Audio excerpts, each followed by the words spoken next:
Bien, gracias por seguir acompañándonos. Estamos de vuelta y vamos con el siguiente tema, que es también sobre lingüística, o bueno, también, este sí que es más sobre lingüística de verdad en humanos, en animales humanos. Antes estábamos hablando de animales no humanos, ahora vamos a hablar de animales humanos, y en particular los que aprenden inglés, los animales humanos que aprenden inglés. Y este artículo salió en, ¿dónde salió? En Nature, si no recuerdo mal.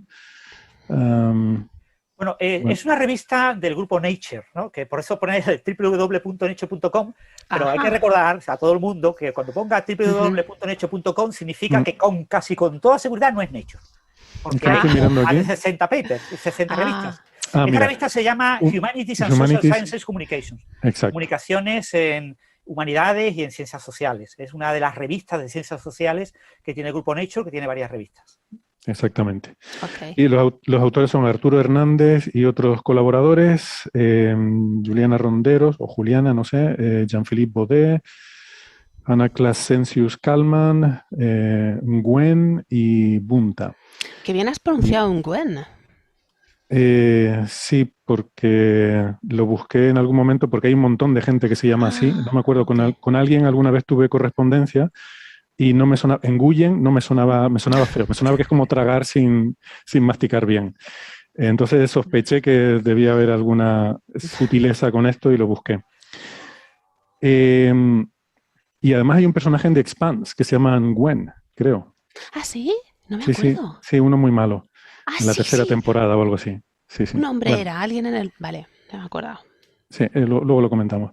En cualquier caso, el artículo este, pues está muy interesante porque habla de eso que decíamos antes, ¿no? De lo que aprendes Mm, cuando eres un niño pequeño y lo que aprendes luego más tarde, ¿no? Y parece que los angloparlantes en particular aprenden antes las palabras que son de origen germánico y luego más tarde, ¿no? En su vida, ya en la adolescencia, empiezan a aprender palabras de origen, ¿no? Con etimologías latinas.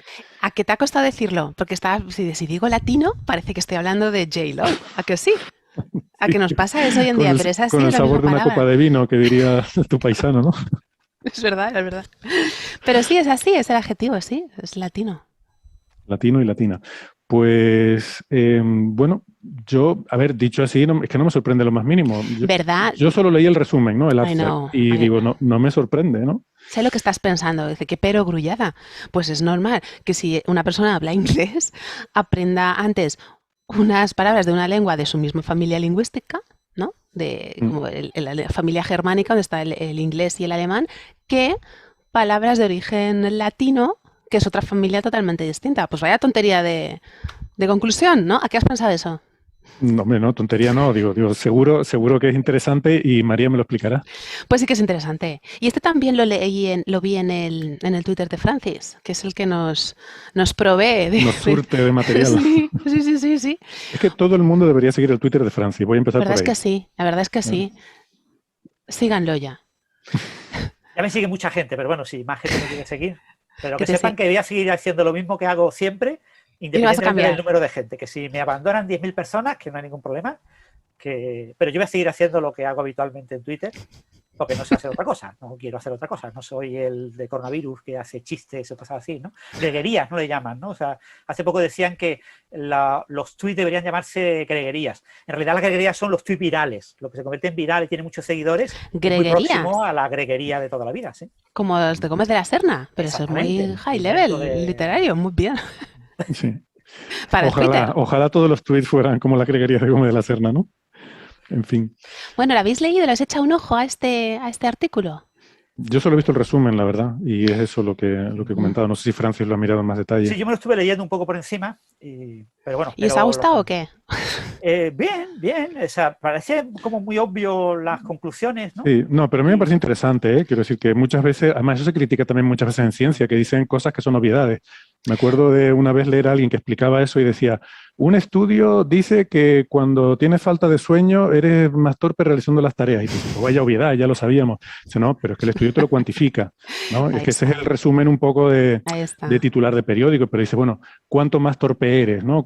¿Cuántas horas de sueño empiezan a producir un efecto medible? ¿Cuál es ese efecto medible?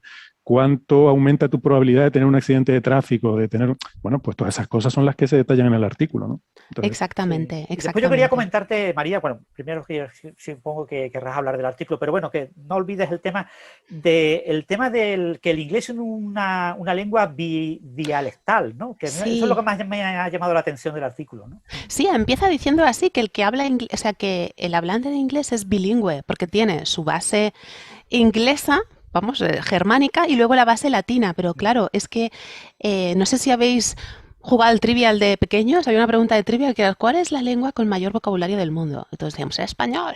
Y decía: no, el inglés. Y decía: sí, hombre, pero porque ha recibido mucho input, mucho Sí. préstamo de palabras latinas a través del francés, de los normandos. Entonces tiene eso es casi porque un no tienen sustrato una doble. RAE diciéndole no uses Esos ese vocablo invasores. importado invasor.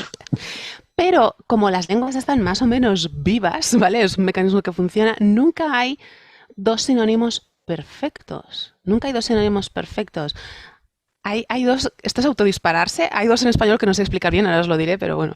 Pero quiero decir que cuando tenemos dos palabras para el mismo concepto, siempre hay una que se especializa, o bien léxicamente, o bien te da un significado extra, o connotaciones añadidas, o de registro, o esta palabra es más formal que esta, que es lo que les pasa precisamente en el inglés, y es el objetivo de este artículo, con las palabras de origen latino, son más formales. Yo no sé si os ha pasado cuando estabais estudiando inglés, porque yo lo he visto con mis hijos, que utilizan una palabra española cambiada un poquito, ¿no? Como, qué bonita, en vez dicen ambience para decir ambiente. Y el inglés con el que están hablando dicen: wow, este niño, qué nivel, qué bien habla, ¿no? O la palabra que existe, aunque creáis que no, inexplicable, hace tal cual, inexplicable. O sea, tú dices inexplicable y pareces como Jane Austen. Sí. Pero Entonces, te voy a decir una cosa, y no solo con el vocabulario, sino también con la gramática. es Y verdad. me resulta muy gracioso, y tengo una anécdota, ¿no? Hablando con un amigo, y hay un fenómeno meteorológico que se llama los perros del sol, que simplemente pues cristalito en la atmósfera y tal, y se ven como dos cosas muy brillantes a los lados del sol, ¿no? Oh, Y decir, y esto, no sé si cómo se dice esto en inglés, si ustedes lo llaman the dogs of the sun. Y el tío se echa a reír, dice: oh, tío, es que hablas como un poeta. Dice: esos son los sun dogs de toda la vida, los sun ahí dogs, está. pero ustedes los europeos son tan cultos que dicen the dogs of the sun. Y es porque Exacto. nosotros no estamos acostumbrados al genitivo sajón, que para ellos es más coloquial, y la forma que nosotros tenemos de hablar les parece, la forma de organizar esa sintaxis con el of, ¿no? Con la Exacto. preposición de, pues eso, que Exacto. eso también les resulta como más culto, ¿no? Así es, y además volvemos a las dependencias. Y eso nos causa problemas a nosotros, los de lengua latina, cuando, eso lo hemos hablado tú y yo alguna vez, a la hora de traducir algo, ¿no? The Sun's Dog o The Dogs of the Sun, cambia el registro y muchas veces cambia hasta el significado, puede ser algo metafórico o algo físico realmente. O sea que eso también nos causa problemas a la traducción. Y nos da caché, ¿eh? Como dices tú que hablas como un poeta, porque todas esas palabras que recuerdan la forma latina, que para nosotros es lo más normal, es culto, para ellos es un registro formal, es como algo literario, que es de lo que hablan aquí. Por eso dice que es una lengua, que eres bilingüe, que tiene dos, todos los hablantes de inglés son bilingües, porque hablan su sustrato germánico y luego el latino que viene de un registro más culto. Ujú. Y aquí vamos a hablar de una cosa que a ti te gusta mucho, Héctor, que es la etimología. Ah, La bien. etimología, tú eres el premio Nobel de etimología. Aquí en el artículo Si acaso, perdona, de timologías, sin la E del principio. Era un no lo poco. entendía, me ha costado un poco. Pues empieza también el artículo diciendo que aunque lingüística son fundamental el estudio de las etimologías, que ahí tú lo petas, dice que en los estudios sobre reconocimiento léxico no se ha tenido muy en cuenta hasta ahora. Perdón, reconocimiento léxico es elegir una palabra, definirla y elegirla, por ejemplo, en una frase paradigmáticamente, ¿no? En una frase falta una palabra. ¿Cuál pongo ahí? Primero tengo que saber a qué categoría pertenece, ¿no? Tengo que poner si es un verbo, si es un adjetivo, si es una preposición. No es lo mismo lo que decíamos antes. Los perros, sol, que los perros, al sol. Esto qué tontería, pero ya la primera, los perros, sol, pues los perros tienen sol, porque diría los perros toman el sol, ¿vale? No me voy a extender en esto, pero es cómo hacemos este mecanismo de elegir esa palabra y de definir lo que es esa palabra. Y en el artículo, antes de entrar en materia, en el artículo usa dos bases de datos muy importantes. El ELP, que se llama el English Lexicon Project, que eso forma parte de la Universidad de Washington en San Luis, porque lo estuve mirando en internet y no lo conocía. Y recoge, este lexicón recoge datos de usuarios que han participado de manera voluntaria, que parezca obvio que es de manera voluntaria, porque eso decía en el artículo anterior, como diciendo, ningún animalito ha sufrido en el de los no adyacentes, decía, todos los sujetos entraban voluntariamente en las jaulas, en los receptáculos, o sea que no había nadie ahí obligado. Entonces ha participado gente, pues, se ha presentado voluntaria, justamente para eso, para describir palabras, para estudiar los tiempos de respuesta, porque no es lo mismo nombrar una imagen, ¿vale? No es lo mismo que tú ahora me pongas una imagen y yo te diga qué es, que leer una palabra, ¿no? ¿No? Entonces, de manera intuitiva, lo que más obvio parece, a mí por lo menos me lo parece, la primera idea es, pues habrá siempre menos problemas al leer que al ver una imagen, porque yo cuando leo lo que pone ahí, punto. Pero si me das una imagen, pues tengo que distinguir, ¿no? Esto es un semáforo, como ¿no es usted un robot? Marque, sí, ¿no? Pues no. Con este artículo, todo lo que estudia se demuestra que no necesariamente leer es primero más fácil. ¿Por qué? Por la etimología, por las raíces de las palabras. Y, bueno, no he hablado de la segunda base de datos que han creado ellas, el AOA, que se llama Age of Acquisition, que es edad de adquisición de una lengua, que es lo que comentábamos antes. No es lo mismo adquirir un idioma que aprenderlo. Lo adquirimos cuando somos pequeñitos, podemos adquirir 1, 2, 3, ¿no? Pero aprenderlo ya es, cuando lo adquieres, es como el estudio anterior, te llega el input y tú, de manera más o menos inconsciente, vas deduciendo las reglas, como hacen los niños con los verbos irregulares. Todos los niños han dicho los niños y los estudiantes de español.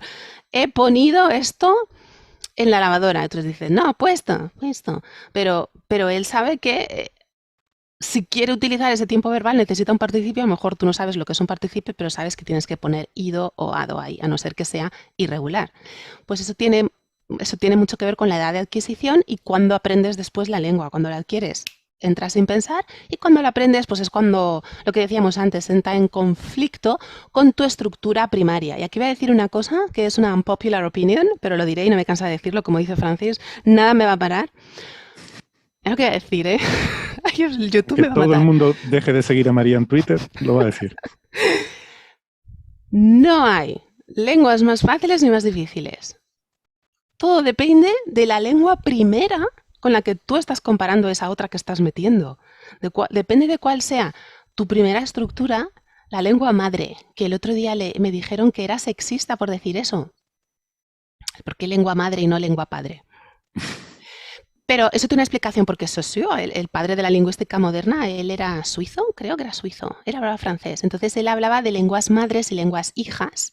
Y al traducirlo, incluso en inglés, se dice daughters. O sea que no tiene que ver con que sea la madre la que te enseña la lengua y no el padre, ¿vale? Porque podríamos decir, es un sexismo porque hoy en día tanto las madres como los padres crían a los niños, sino es una cuestión de género gramatical, que no es del sexo de la vida. Pero, en fin, me vengo arriba aquí. Entonces, no hay lenguas más difíciles ni más fáciles, sino todo depende de cuál es la estructura con la que yo estoy comparando. Si yo soy española, me va a resultar muchísimo más fácil aprender italiano que aprender inglés, ¿no? O sea que cuando digáis, es que el danés es súper difícil, depende de dónde empieces tú. Vale, ya está, ya he dicho mi opinión impopular, ya he perdido seguidores. Entonces, este estudio ha hecho un crossover entre esos dos corpus de datos. Son muchos datos, los del lexicón inglés, que no es que sean palabras lo que tiene esa base de datos, sino los datos de cómo los hablantes nativos reaccionan ante esas palabras. Y en este estudio, para ver por qué aprendes antes palabras germánicas, están antes en tu infancia que las palabras latinas, no les dan simplemente palabras cualesquiera, sino que entran en una cosa súper complicada para describir lingüísticamente ya en tu propia lengua madre, que son los compuestos. Las palabras compuestas. Por ejemplo, una palabra compuesta. Sacacorchos. Pero mira lo que os voy a decir, ¿eh? Os voy a decir sacacorchos, televisión, telescopio. Ahí hay algo, ¿no? Televisión, telescopio, ahí algo va mal. Maldecir, agridulce, sordomudo. Ya está, hala. Y aquí termina el coffee break. Hala, ir pues. Es que claro, estos compuestos, primero tienes que contar con que esto es una palabra o son dos, ¿vale? Estas son las preguntas. Dentro del estudio se ponían a los sujetos una serie de palabras y se medía su reacción. ¿Esto es una palabra o son dos? No sé, si a mí me dices sacacorchos, ¿tú qué piensas? ¿Que es una palabra o que dos? No es de clase, puedes decirme lo que quieras. Yo diría dos. Yo te voy a querer igual siempre. No sé, si Claro. estás habituado a usar sacacorchos como una única palabra, pues pensarás que es única. Es decir, Exacto. lo que Pero pasa es que si es una palabra nueva que nunca has escuchado, aunque sea del Exactamente. diccionario, lo mismo tienes la duda. Exacto, y eso es en nuestra propia lengua. Entonces a esta gente lo que les ponían eran palabras compuestas, las que os he dicho yo tienen una particularidad, es que son dos términos que se juntan. Por ejemplo, sacacorchos, ¿no? He dicho sacacorchos, he dicho televisión, he dicho telescopio, maldecir, agridulce y sordomudo, que no les he dicho así porque sí. ¿En qué? Esto es una pregunta así de persona, como decías tú, de animal humano. Se medía con este estudio qué palabra, en qué palabra se fijan más los hablantes, sacacorchos o televisión, en la primera o en la segunda. ¿Saca o en corcho? O sea, ¿cuál es la palabra más importante del compuesto? No os estoy preguntando realmente, no os preocupéis. Pero toda esta gente que se enfrentaba a esto, o sea, que no es un estudio baladí, no es decir, pues yo aprendo antes alemán porque se parece más al inglés. Vamos a ver primero cómo reaccionamos ante estos compuestos. Una palabra son dos, y cuál es la palabra que tiene más peso para ti. ¿La primera parte del compuesto o la segunda? Y dentro de además de eso, las que os he dicho, tienen dos términos distintos, porque sacacorchos, saca es del verbo sacar y corchos es un sustantivo, ¿no? Pero, por ejemplo, agridulce, las dos pertenecen a la misma categoría sintáctica, o sea, morfológica, son dos adjetivos. Y luego, ¿cuál es el problema entre televisión y telescopio? Hay un problema ahí. Y vamos a la etimología. Es que la segunda parte, una tiene raíz latina y otra griega, ¿no? Exactamente, porque televisión tendría que haberse llamado tele, y tele es a distancia de griego, pero telescopio ya estaba cogido cuando inventamos la televisión. Entonces no se podía coger las dos griegas, scopus, de mirar. Entonces se tuvo que recurrir a combinar el tele griego y la televisión latino. Yo no sé si habéis visto este meme que circula por internet que dice poliamor está mal, pero el poliamor está mal. Y tú dices, qué antiguo, deja que la gente sea libre. Y dice, no, ¿por qué? No puedes tener una palabra, un prefijo griego y un sufijo latino. No, es como el chiste. Pues sí que puedes, porque a la vista está, ¿no? Telescopio, televisión. Vale, entonces ahí entramos en la etimología.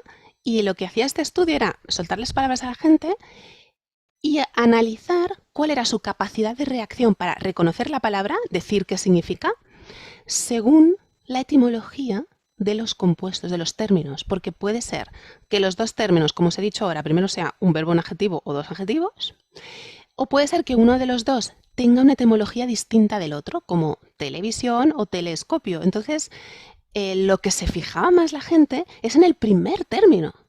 Y esto es muy interesante porque no importa lo que digan los lingüistas, ¿no? De que el núcleo está al final, ¿no? El núcleo del sintagma pues es el sustantivo siempre, no va a ser el verbo. Si todos los sujetos, cuando son expuestos a una palabra que conocen o que no, lo primero es la primera, valga la redundancia lo que acabo de decir, o sea, da igual todo lo que intentemos teorizar lingüísticamente de cuál es el núcleo de ese sintagma. Entonces, el resultado es, si el primer término era germánico, entra para adentro. No importa si el segundo era latino o no. Pero si el primer término era latino, ¡guau!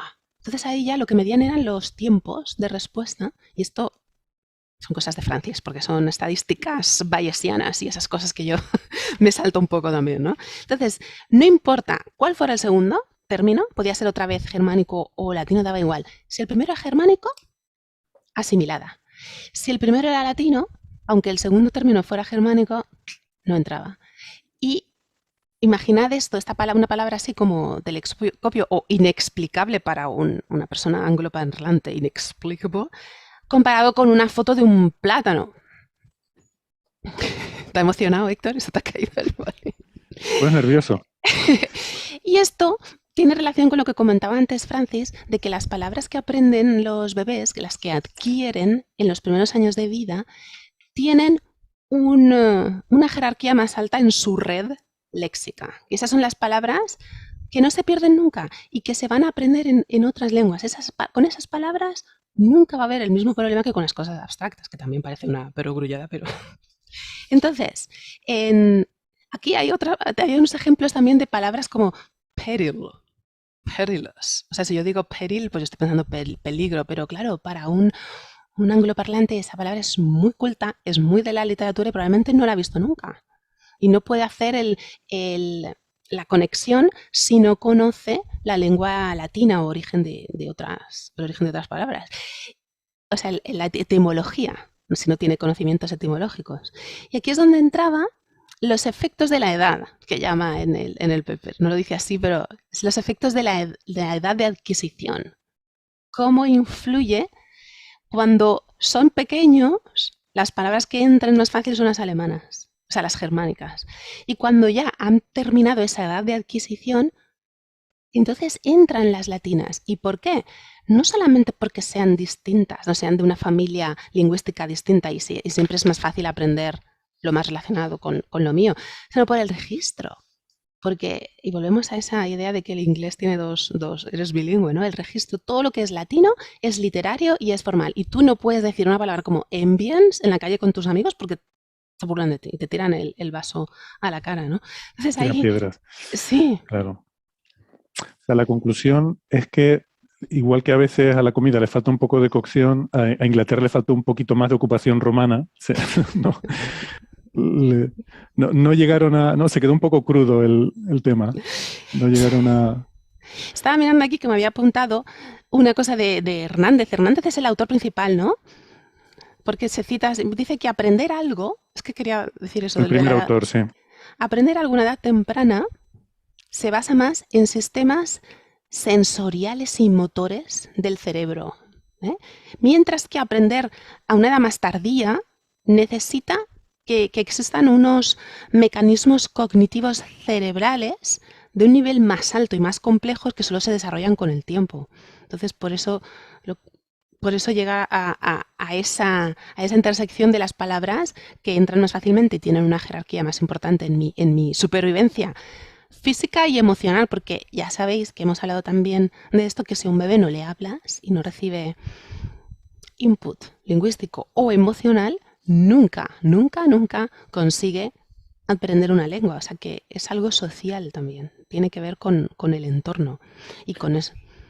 Por cierto, ahora que preguntas por el autor, olvidaba decir que esta gente de la Universidad de Houston. Y tenías que decir algo de los autores, antes has dicho... Sí, cuando terminemos es que se me olvidó decirlo antes. Ya luego cuando terminemos lo comento. Pero eso, que todo esto es un equipo, todos ellos de la Universidad de Houston, ¿no? O sea que...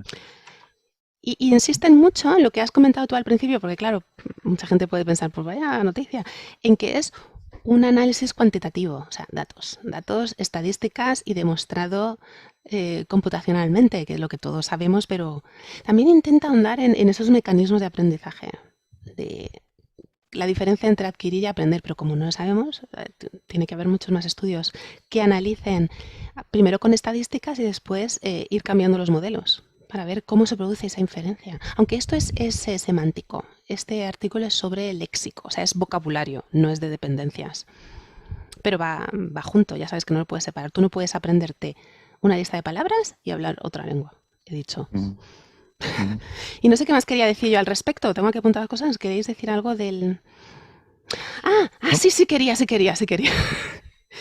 Que han hecho el estudio con 2 grupos humanos. Con hablantes nativos de inglés, para tener el elemento de contraste, y luego hablantes de otras lenguas, que hablaban inglés como L2, como segunda lengua. Pero yo cuando leí ese artículo, o sea, esa frase, lo primero que pensé, ¿y cuál es la lengua 1 de estas gentes? Claro. ¿no? Pero dice de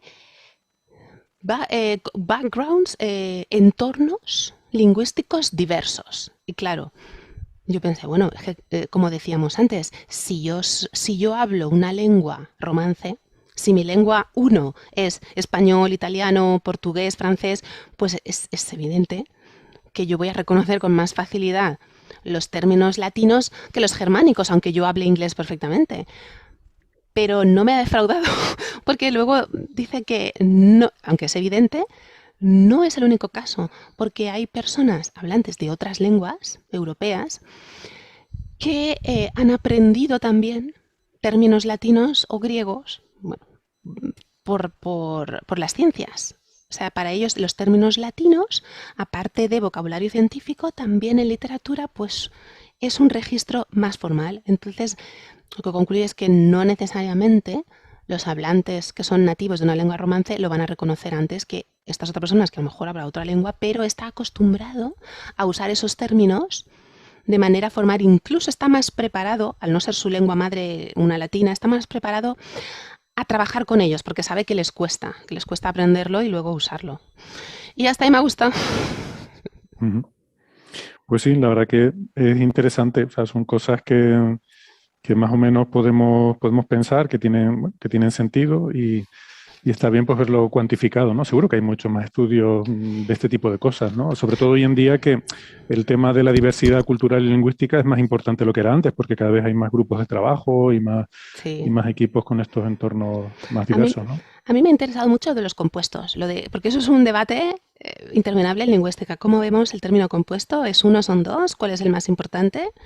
Y me ha gustado ver que todos los sujetos de esta prueba se lanzaban al primero. Eso también abre camino a nuevos trabajos. ¿No? Porque, claro, los dos términos pueden ser iguales, como os decía antes, sordo-mudo, agridulce, o que uno, maldecir, hay uno que está modificando al otro. Entonces, lingüísticamente, teóricamente, hablando, describiendo, pues puedes decir, tienes que fijarte en el segundo porque el primero solo es una modificación, pero el significado es el segundo. Pero claro, el hablante se lanzaba al primero. No le importaba el significado. Sí, lo primero, la primera palabra. Y bueno, me ha parecido muy interesante a la hora de hacer luego más estudios de adquisición y de aprendizaje de segundas lenguas, que es a lo que me dedico. Sí, un punto clave quizás aquí es que quizás si hubieran sido españoles, si hubieran hablado español, quizás los españoles tuvieran una percepción diferente. Quizás nosotros valoremos como más relevante el más de acción, el más verbo, el complemento o el sujeto, ¿no? No lo sé, pero habría que repetir ese estudio con españoles. Es que había españoles también, ¿eh? Había gente de diferentes lenguas madres. Españoles, italianos, daneses, suecos, germánicas y romances. Y todos se tiraban a la primera. Por eso que has dicho tú, eso es muy importante, porque claro, ¿qué es lo que está modificando a qué? Es como, ¿cuál es el núcleo del sintagma, ¿no? ¿Es el sustantivo siempre o es la acción? Pero a la hora de reconocer una palabra con poco tiempo, o sea, midiendo los tiempos de respuestas, la primera. Además me da igual. Es curioso, ¿no? Sí, porque el significado lo da el segundo. Cognitivo, ¿no? Cómo percibimos las palabras, la conexión con el sistema auditivo. Lo primero que entra, lo primero que se procesa y entonces aparentemente lo más relevante, ¿no? Y ahí vienen las discusiones con tu pareja, no, que ya no me has escuchado, me has dicho lo primero y has interpretado otra cosa. Sí. Este tipo de experimentos basados en tiempo de respuesta en psicología han sido criticados por algunos investigadores porque supuestamente pueden dar interpretaciones erróneas, porque siempre se ha supuesto algo así como que, ¿sabéis esos ejemplos que decían de yo puedo predecir lo que va a decir que ha hecho una persona o la razón por la cual una persona ha hecho algo, ¿no? O sea, puedo anticipar la justificación que una persona construye después de realizar una acción. Porque lo que los experimentos psicológicos indican es que la persona toma una acción y después construye la explicación de por qué ha tomado la acción. No al inverso. Entonces yo puedo predecir lo que predice una persona o incluso puedo cambiarle la justificación. Hay unos experimentos en los que yo te daba a elegir, por ejemplo, entre dos personas, cuál te parecía más atractiva. Y tú eliges, yo veo, viendo tu cerebro con unos electrodos, qué es lo que tú has elegido y te lo cambio. Te las invierto tan rápido que tú no te das cuenta. Y ahora te pido la explicación de por qué has elegido a esta persona. Tú sabes que elegiste la que estaba a la izquierda, pero me la acaban de cambiar. Y ahora tú construyes un razonamiento después porque los ojos no sé qué, porque me gusta tal, y después tú le dices a la persona, mira, pero es que yo te la he cambiado. En realidad tú la que elegiste era otra, ¿no? Y Entonces, la persona no se daba cuenta de que le había la persona cambiado no la se da foto. cuenta, si lo hace muy rápido no se da cuenta. ¡Ostras! Y Entonces se está inventando todo, la claro, razón por la o que ha sea, elegido.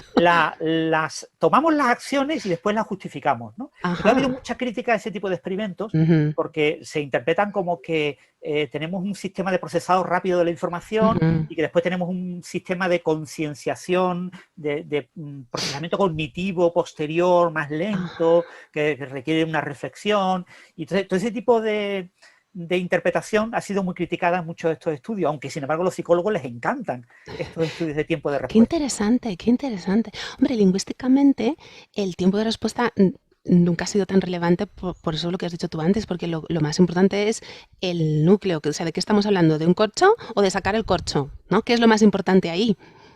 Pero es que también varía. Ya te digo que es un debate en el que no entraré porque no tiene solución, porque si yo te digo saca corchos, pues lo primero que piensas es la acción de sacar el corcho, ¿no?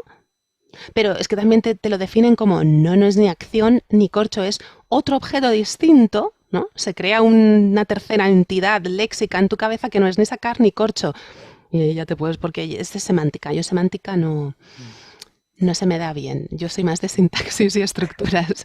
Pero esto, para poder identificar rápidamente una palabra, para poder realizar ese proceso cognitivo rápido a la hora de adquirir palabras que tengo que, en el fondo, sí que tiene una utilidad práctica cuando tienes que hablar, para evitar los malentendidos, ¿no? Tienes que entender rápidamente a qué se está refiriendo la otra persona y si esperas hasta que termine la frase para ver el núcleo del sintagma, ¿no? Como los memes de latín, hasta que Cicerón llegaba al verbo, madre mía, nos habíamos dormido todos los senadores. Entonces, en ese sentido, pues es un debate también y sí, me parece muy interesante eso que has dicho de la crítica, de la rapidez de la respuesta, porque claro, me ha parecido fascinante lo que acabas de contar, que te cambian la foto y sigo dando la explicación como que no cambio, como que no doy mi brazo a torcer.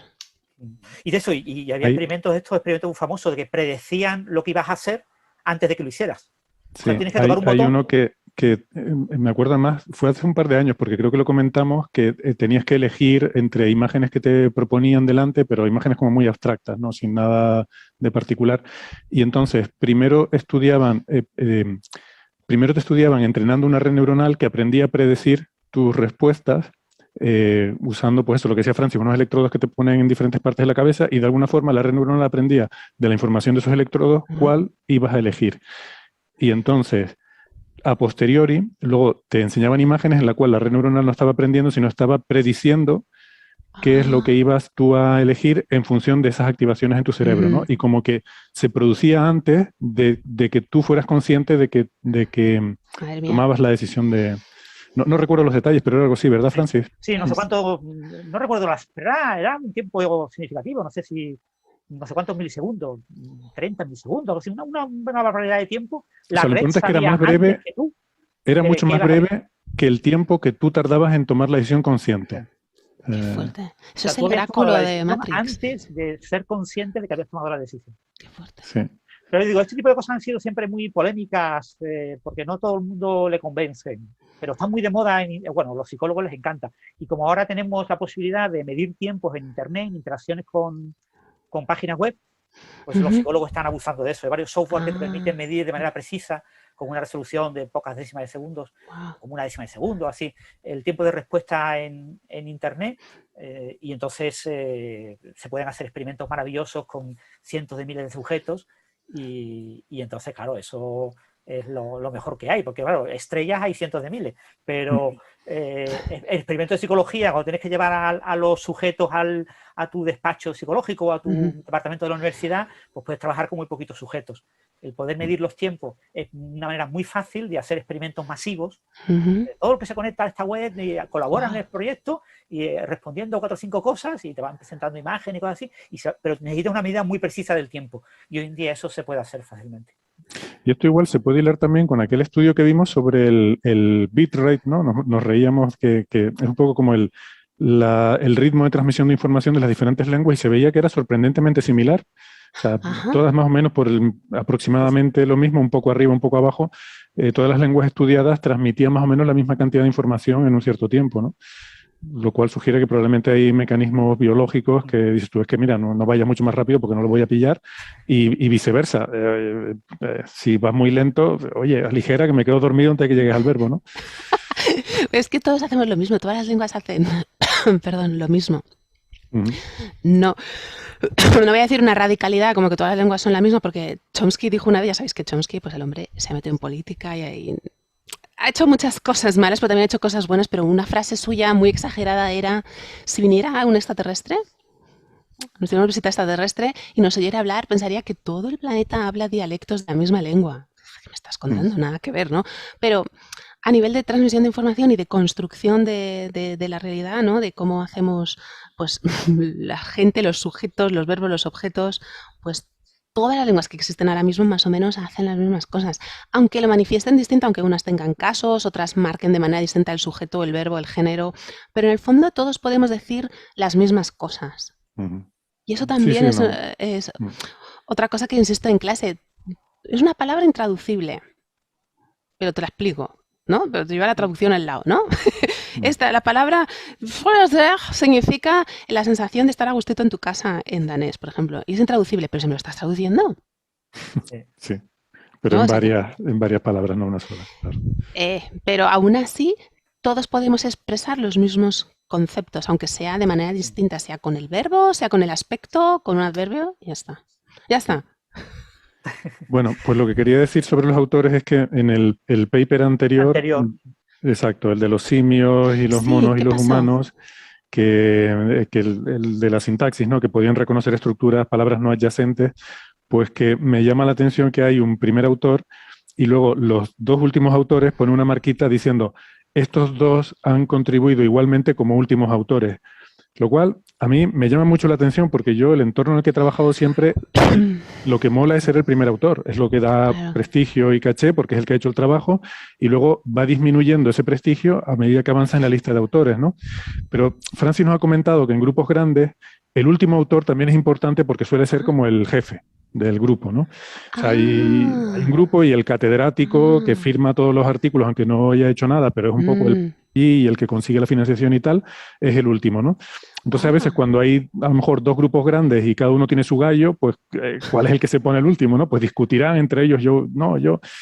Y se está empezando a ver artículos en los que ya se pone la marquita, porque ya no solo se pelean por decir somos iguales los primeros, sino también los últimos, Wow. también somos popes por igual, ¿no? Y eso lo tiene este artículo entre Muller y Townsend, los dos son igualmente popes, son los últimos autores del grupo. Yo, como la forma que tengo de trabajar no es así de grandes grupos con popes, sino de unas pocas personas que son las que trabajan en el artículo y lo firman, y el que más ha trabajado firma primero y el segundo que más ha trabajado firma segundo y así, pues no me veo en esa situación y me llama la atención, ¿no? Qué curioso, Sí, no sabía esto. El último autor, Townsend, que parece que es británico, y el anterior, el penúltimo, Miller, es, parece austriaco, suizo, Sí. porque está afiliado a varios sitios.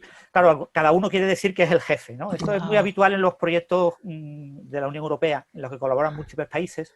En los artículos, claro, ¿quién es el jefe, ¿no? El que coordina el proyecto de investigación o el IP de cada uno de los grupos de cada país, ¿no? Y entonces pues, muchas veces quieren hacer eso, quieren posicionarse como jefe. Yo he sido el jefe y tú también has sido el jefe, pero yo... ¡Qué barbaridad! No sabía Yo lo esto, que, ¿eh? Los dos no podemos estar en el último lugar. Claro, pero yo lo que he visto en mi ámbito, ¿no? Dentro de estas cosas, cuando hay proyectos grandes, sobre todo proyectos instrumentales, no sé, el gran telescopio no sé qué, y hay varios instrumentos que lo firman y tal, pues se pone primero los que han hecho el artículo y luego los popes por orden alfabético, orden de relevancia en ese artículo y luego ya el resto de la gente, ¿no? Pero los popes van en medio. Esto de ir al final yo no lo... Bueno, en fin, hay culturas, ¿no? Hay subculturas sí, son culturas dentro de publicación, sí. de publicación. Interesante. Bueno, muy Además bien. de biología, bioquímica, etcétera, se está incluso evaluando a contratado Ramón y Cajal. Ha habido quejas, ¿no? De que te pedían un cierto número de artículos como primer autor y un cierto número de artículos como último autor. Ah. No diciendo, eres último autor porque ya eres el que ha decidido en qué va a consistir esta investigación, qué experimentos se van a realizar, eres como la mente pensante. Y como artículos de primer autor, como diciendo, son artículos de los que tú eres realmente el responsable del curro, ¿no? De haberte peleado con... Y entonces ha habido mucha gente quejándose de que como a un postdoc, a alguien con muy poca experiencia después de haber hecho el doctorado, ya le piden que sea el último autor, ¿no? Eso Ya, es una ya. cosa muy difícil de conseguir, ¿no? Y ya te digo, depende también de la cultura, ¿eh? Porque yo hace muchos años que acabé el doctorado, no, no voy a decir cuántos, pero unos cuantos, creo que de último autor, yo creo que no tengo ni un solo paper de último autor. Pues ya estás poniéndote.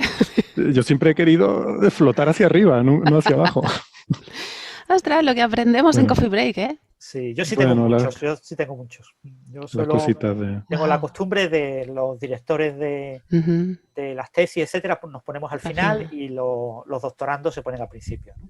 Ah, eso sí, yo sí, siempre trabajo con los doctorandos, siempre va el doctorando Sí. el primero porque es el que ha hecho el trabajo, la mayor parte del trabajo, ¿no? Y, pero bueno. Pero vamos, que entre todo el grupo luego que hay luego, porque luego hay un montón de gente, el que ha cedido los datos, el que ha hecho no sé qué, el que ha hecho la calibración y tal, que van y tal, pues siempre intentas tú estar delante de eso. Claro, Es como la la cola, canalla. cuanto más adelante estés mejor. Y ahora bueno, me estoy sorprendiendo con esta tendencia de querer ser Wow. el último, que eso significa que eres el jefe de todo, ¿no?